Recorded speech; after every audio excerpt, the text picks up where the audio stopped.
a primeira turma do STF formou maioria para negar o recurso do ex-presidente Jair Bolsonaro contra a condenação a 27 anos e 3 meses de prisão no processo sobre a suposta trama golpista.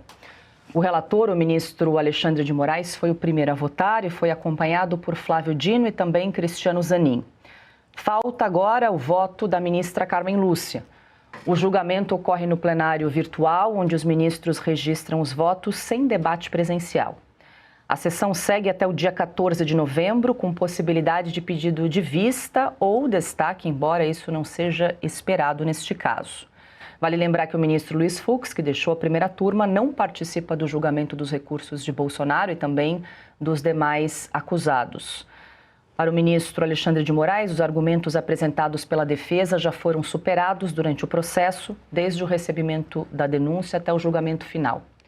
Moraes também negou os recursos de outros acusados, réus, como os ex-ministros Walter Braga Neto, Augusto Heleno, Paulo Sérgio e Alexandre Ramagem. No caso do ex-ajudante de ordens, Mauro Cid, que delatou o caso, ele não recorreu da decisão e, portanto, cumpre pena em regime aberto, sem tornozeleira eletrônica. Adalberto Piotto, muito boa noite, seja bem-vindo. Nenhuma surpresa, já estava meio que esperada o resultado desse julgamento, que já formou a maioria. Lembrando que agora são só 4 na turma, né, Piotto? Tem um desfalque aí, porque falta a indicação de um novo ministro para integrar essa primeira turma. E aí, então, o resultado no sentido da negação, né, rejeitar os recursos dos embargos de declaração, no caso do ex-presidente Jair Bolsonaro e os demais réus. Boa noite, Paula, Augusto, boa noite, Branca, boa noite. Alexandre, querido, seja bem-vindo. Ana, a todos que nos acompanham, novidade nenhuma, e este é o problema, quando a justiça é tão previsível assim. Nesse caso especificamente, né, essa frase, os argumentos já foram superados durante a denúncia ou durante o processo, segundo aí o voto do ministro Alexandre de Moraes, ou a manifestação dele em que rejeita os recursos das defesas. Agora, o que foi superado, de fato? Quando, por exemplo, os advogados deram uma prova cabal de que tinham sido vítimas. Vou pegar um aspecto só, porque esse é um aspecto processual que precisa ser sempre lembrado.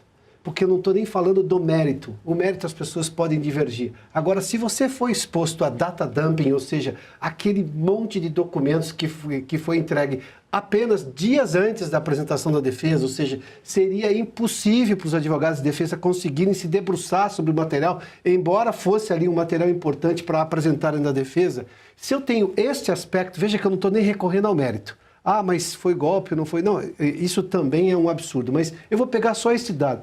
O que foi superado? Isso não tem matematicamente como ser superado por uma questão temporal.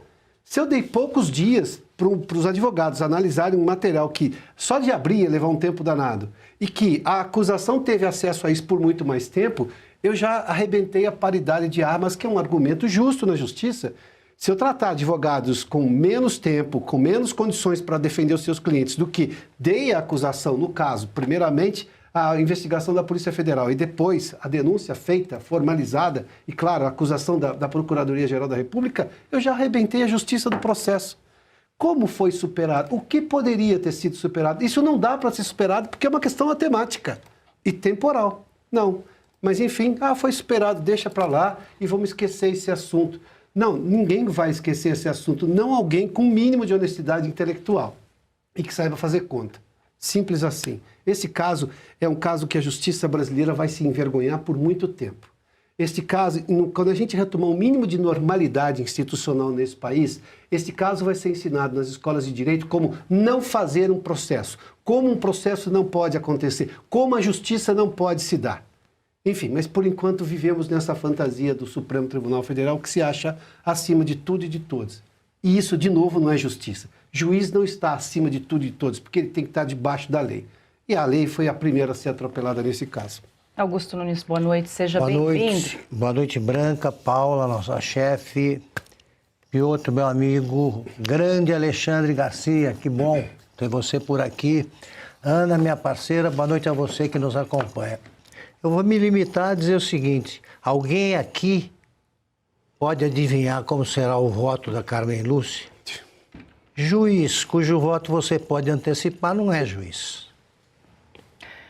Deixa eu dar as boas-vindas para a Ana também. Muito boa noite, seja bem-vinda. Falta agora o voto da ministra Carmen Lúcia, que é tão previsível, acho que quanto o resultado da maioria aí, né, no julgamento desses embargos de declaração. E tem gente perguntando se agora encerra, finalmente haveria ali o trânsito em julgado, quando não há mais possibilidade de recurso.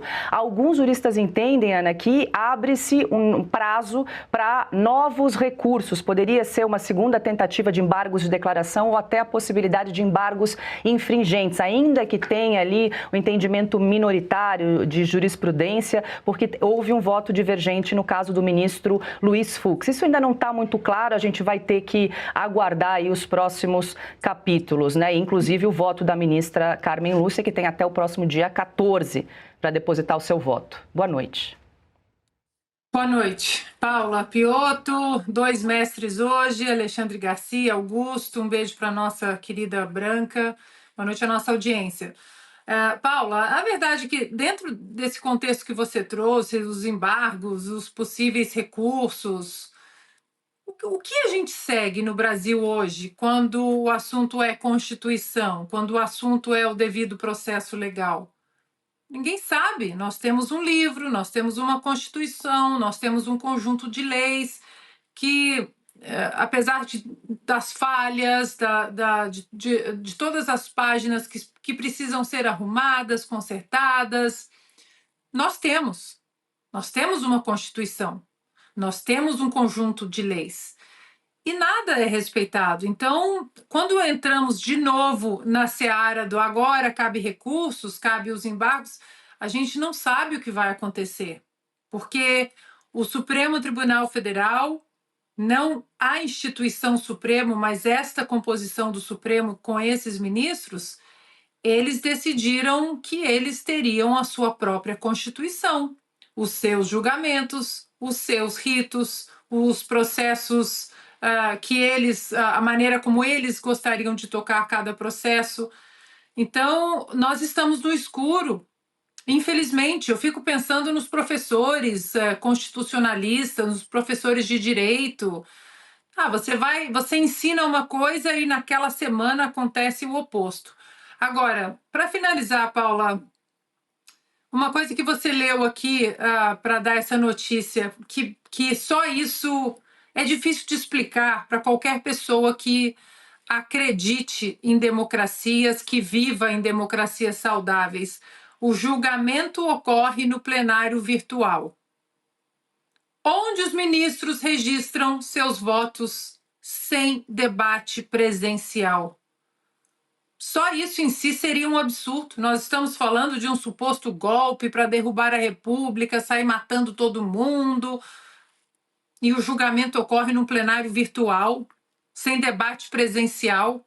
Só essa frase, só isso aqui, já mostra que nós não estamos numa democracia mais.